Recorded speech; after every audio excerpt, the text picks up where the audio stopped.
Hey guys, some quick thoughts after what's it been? 4 days, 5 days since the first episode's landed. Um, Feels like it's been a month. It's crazy trying to keep up with all of the messages and reviews and comments. There's chats, there's um, video breakdowns and podcasts. It's absolutely insane.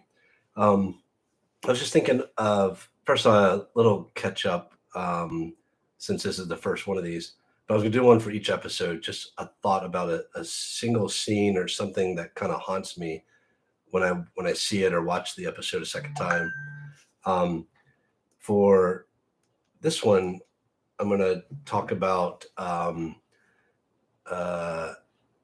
what's going on in Allison's mind when she sits down, cuts that um, implant out of her leg, which must have been just gruesome, if you can imagine doing surgery on yourself that deep, just the mindset she was in, the desperation, and maybe the suspicion for a while that there was something in her. Can you imagine like what that's like? And then finding it and pulling it out and waiting for your husband to get home. She's got the water running in the background, which I love the way David playing Holston responds to that when he walks in. He glances at it twice before he moves to her. He's almost more worried about the water running, the waste of the water, than the need to get to his wife, which is kind of intense.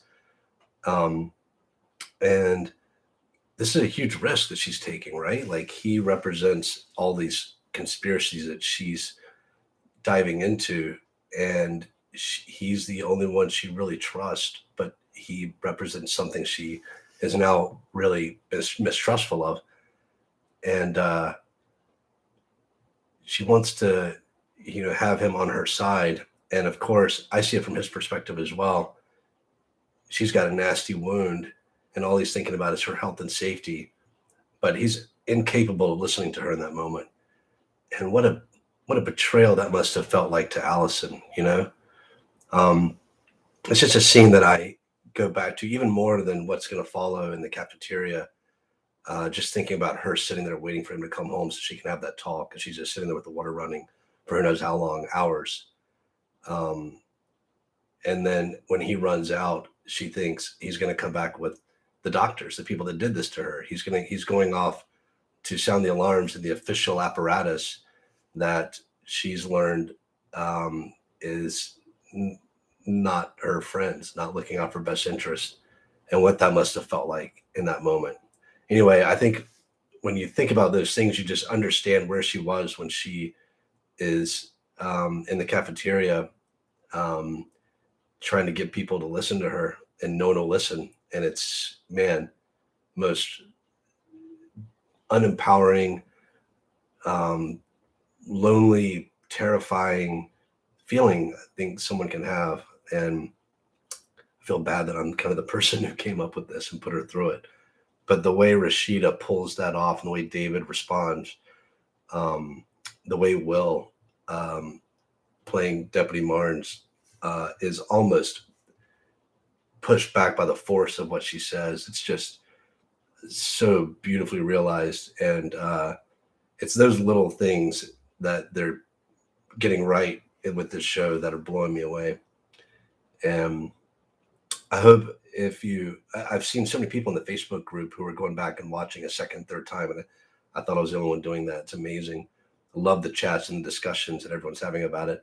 But if you go back and see it again, I think, or just pull up just to watch that scene and pay attention to the nuance and think about not just what's happening on the screen, but what must be happening off the screen. What's happening with Allison and what she's going through.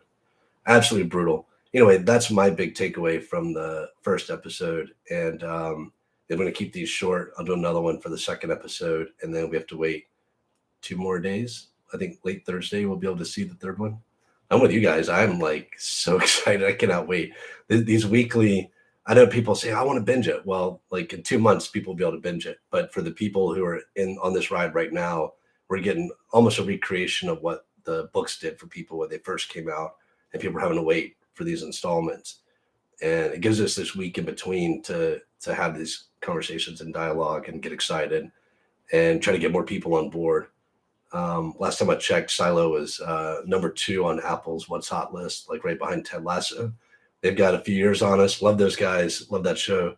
But I do want to see Silo hit the top at some point. So hopefully we can get more people excited and watching with this and get the conversation going even more. And by the end of the season, just have as much excitement about this as possible, because I'm a geek for this stuff and I'm excited to geek out with you guys. So keep enjoying. See you on there. Sorry, I'm not keeping up with the chat. We got I don't know any other way to upload YouTube videos other than to do the live thing. So if you happen to see me pop on, the reason I'm doing them live is because that's the only way I know to really create these things other than record with my webcam and then upload.